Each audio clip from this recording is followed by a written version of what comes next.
Welcome back, ladies and gentlemen, to yet another episode of Timmy's Tech Co. I know, I know. Stop typing your comment. I'm aware that it's been a very. Actually, it hasn't been that long since I did the last episode, but I've been putting this off for forever. I've really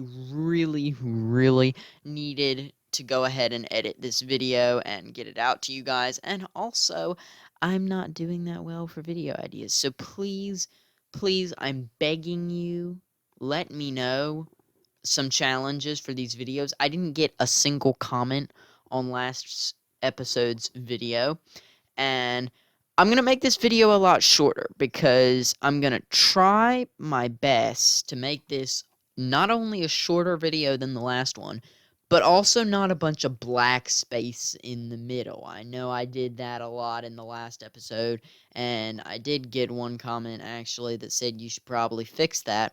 Thank you to the person who commented that. But let's just go ahead and get into this. So today, this was kind of a self-issued challenge. I wanted to make a computer that was near the performance of my last computer while not completely blowing it out of the park.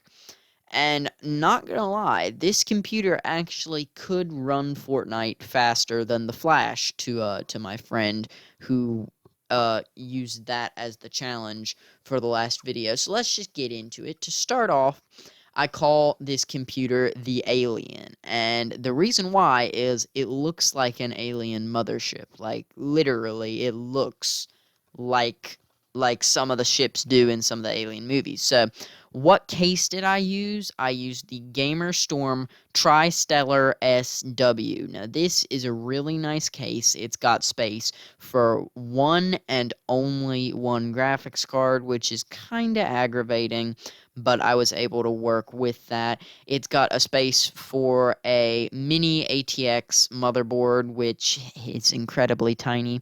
This limited my use of RAM. I couldn't use as much RAM in this computer as I did before, but I did put a better graphics card in this computer, and also I wanted to like really beef up the storage, but I couldn't. There weren't enough slots on the motherboard to insert storage, so I used, for the power supply, I used an Antec High Current Gamer 850 watt.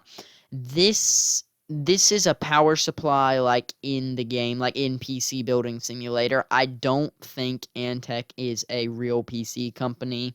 Some of these parts are not real PC companies.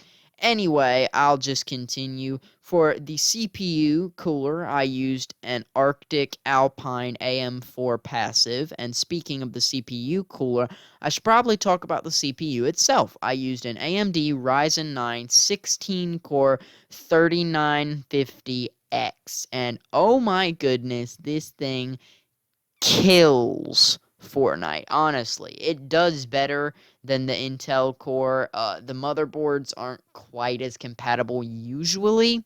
But what did I go with for the motherboard? I went with an MSI B4501. Is that 1 or I? I can't tell. Gaming Plus AC. This motherboard isn't one of the best motherboards I could use, but it looked pretty cool, and I didn't want to spend the entire video scrolling through the motherboard options, so I didn't. For the RAM, I went with 2 sticks of G-Skill Trident Z RGB 16GB 3200 megahertz RAM, and this RAM looks awesome. For the case fan, I went with a Corsair HD 120 inch. Sorry, not 120 inch. Goodness, I couldn't fit that in there if I tried. 120 millimeter RGB LED case fan. It looks really good and it kills it.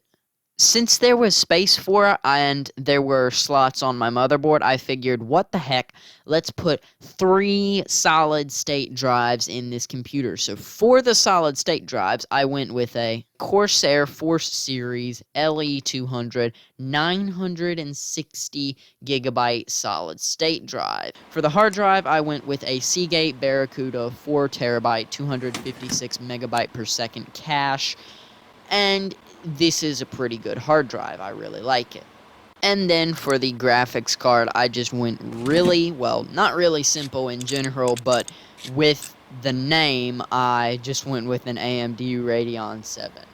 And then finally, I realized while putting the cables in, hey, gray cables don't look that cool in this. So what the heck? Let's put some purple cables. It killed the test, the benchmark test, and turns out it could run every single game on recommended specs except for Sub Sim X.